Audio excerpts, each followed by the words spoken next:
It's my great honor to be here today to host this symposium with some amazing speakers.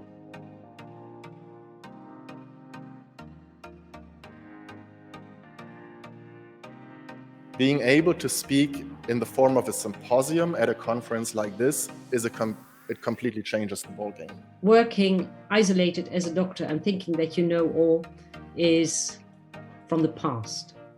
Times have fortunately changed, and now you are where you should be, namely in the middle of those dealing with this disease that is diabetes. You need to talk, you need to speak up, you need to let your voices be heard. Unless whatever the very clever and, if you want, capable people discover, unless it is accepted by people with diabetes, it doesn't work. If access to healthcare is considered a human right, who is considered human enough to have that right? Is it just people who are in positions of power? Is it just people who are privileged? Is it people who are educated? Or is it truly everyone who is living a life of ups and downs that they did nothing to deserve?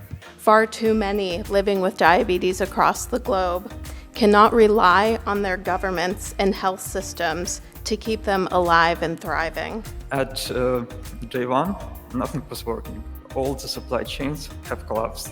No mail, no public transportation, nothing. All the things that we take for granted in civilization just stopped. Working in the field of diabetes, I immediately understood that we are on the clock until insulin runs out. So what if I told you that we here can also save thousands and tens of thousands and hundreds of thousands of lives, so that one day when finally we have that final cure for type 1 diabetes, there are millions still with us who otherwise will not be. The prescribing healthcare professional over there is not going beyond to see the person behind that prescription or seeing the person's livelihood or their circumstances. And they say, but yeah, we gave the insulin, but have you gone beyond to find out whether they can actually support themselves with that insulin? Every extra test strip someone uses in India, a person uses in India, adds 3 or 4 hours to their life. And if you can get enough of them, up to 20 or 25 years to their life, 20 to 25 years, when who here doesn't know the value of a single day? Addressing diabetes stigma is an essential missing element of diabetes care. It's not just about the words we use, though. It's bigger than that. It's about communication. Stigma casts a dark shadow over the entire diabetes ecosystem. And the bottom line is, diabetes has an image problem.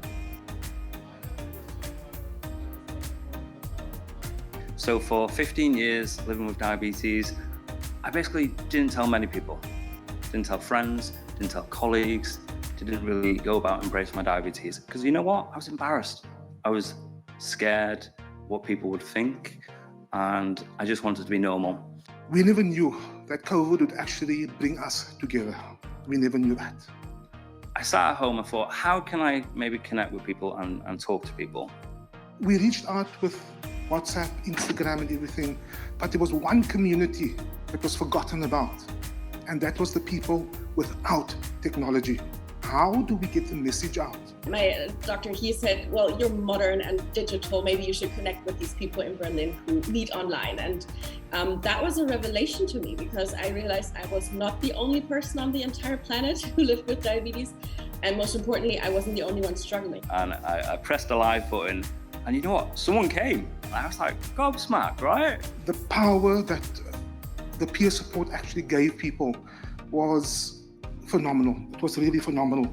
You are learning new things, you're connecting, you are talking, you're normalizing things. There are 4 days a year that I see my endocrinologist. That's 1.1%. And the rest of the time, I'm completely on my own. So I still need support and connection, inspiration and motivation. That's why I seek peer support.